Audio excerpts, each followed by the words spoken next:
Breaking, Tom Cruise does the impossible. He answers a woke reporter's Trump baiting question with class. And Hollywood melts faster than Indiana Jones' CG face. Smash that like button harder than Paramount smashed its release calendar, because we're diving straight into the Seoul press conference heard round the world. So, what happened? Well, back on May 8th in Seoul, just a couple of days ago, during the Mission Impossible The Final Reckoning junket, a Korean journalist lobbed a gotcha about Trump's proposed 100% tariffs on foreign-made movies. Tom Cruise leaned in, smiled, and delivered the verbal rope-a-dope of the decades. We'd rather answer the questions about the movie. Thank you. 9 words. That's all it took to vaporize the political trap and yank the spotlight back to where it belonged. This film. Cue stunned silence. Cue internet victory laps. So, what was the reaction of the media? Well, I've got 3 headlines here with 3 different realities. The first one, over at thatparkplace.com, headline reads, Tom Cruise refuses to politicize. We'd rather answer questions about the movie. Now, what's the takeaway from this headline? Well, they frame Tom Cruise as a heroic pro. It's my opinion, he's the last true movie star in Hollywood. But that's just my opinion. What do I know? Second headline from the Hollywood Reporter, Tom Cruise shuts down tariffs question at Mission Impossible press event. The takeaway from this one is it's pretty much straight play-by-play. Minimal snark. They're calling it as they see it. They're calling it down the middle. They're pretty neutral, which is kind of a surprise coming from the Hollywood Reporter if you think about it. Lastly, Entertainment Weekly. Tom Cruise dodges question about Trump tariffs. What's the takeaway from this one? Well, they slapped that D word into the headline, dodges, and lectures readers on how tariffs would hurt Cruise's overseas productions. Same 9-word answer, 3 wildly different agendas. Media literacy, Avengers, assemble. So what was the reaction over on social media? Well, straight from the man himself, he put this little post out there about showing up in Texas on May 22nd. With the post saying, Texas, can't wait to see you on May 22nd. Now, I could play the video. I should play the video here. It's only 26 seconds long. And yeah, I'm going to play it. Give you guys just a little taste of what real professionalism is. Hi, everyone. On May 22nd, I'm coming to the great state of Texas, and I'll be visiting Fort Sam Houston in San Antonio before stopping by some theaters to see you at some of the first screenings of Mission Impossible: The Final Reckoning. Then we're going to fly to Dallas, where I'm going to get some delicious barbecue before going to more theaters to say hello, and I can't wait. We'll see you at the movies. Now, notice here, ticket sales first, politics, never. Nothing political there at all. People in Hollywood should take note. Just saying.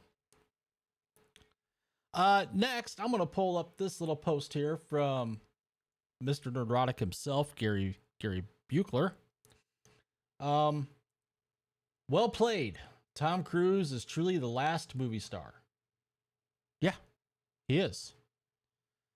So you have one tweet that markets the movie. You have another one that applauds his professionalism. And neither tweet spirals into partisan slap fighting. Imagine that.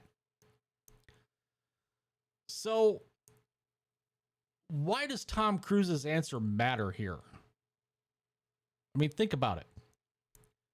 What has been the PR handbook coming out of Hollywood, I don't know, for the last 5-10 years, maybe longer?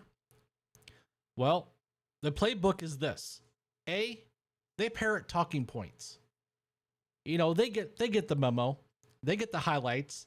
They know what they have to say, and they all parrot the same thing, just in different ways. B, they need a virtue signal like Times Square. They need a virtue signal and put it out in bright lights. Make sure everybody sees it. Got to be visible. And lastly, C, when steps 1 and 2 flop, it's the fans' fault. Blame the fans. We've seen that a lot last couple of years. Comment down below. You guys can tell me some of the examples you've seen of creatives, be it producers, directors, actors, blaming the fans when their projects fail. So Tom Cruise, well, he basically tossed that handbook out of the Halo jump plane by refusing the bait. By refusing the bait, here's what he accomplished. He kept the marketing laser focused. Press tours sell tickets. Tax policy doesn't. He shielded his co-stars. There were no awkward follow-ups for Simon Pegg or Haley Atwell, who were also there on stage. And he reminded actors of their job. What's their job? Oh yeah, it's to entertain first. Preach never. And audiences dig this. They eat this stuff up. 84% in an impromptu /film Discord poll called the move refreshingly professional. Think about that. 84%. 84% of the audience. That's a pretty big audience. And coming on a Discord poll from /film, that's saying something.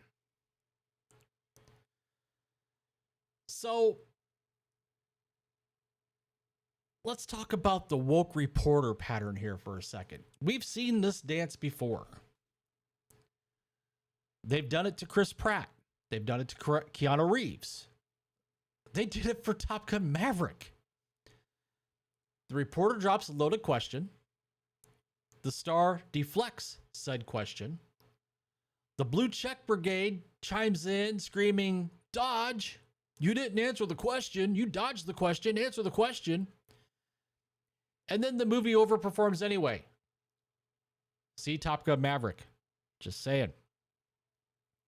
So maybe, just maybe, those in Hollywood should study step 4 instead of step 3. Just make good entertainment. Tell stories. Stop virtue signaling. So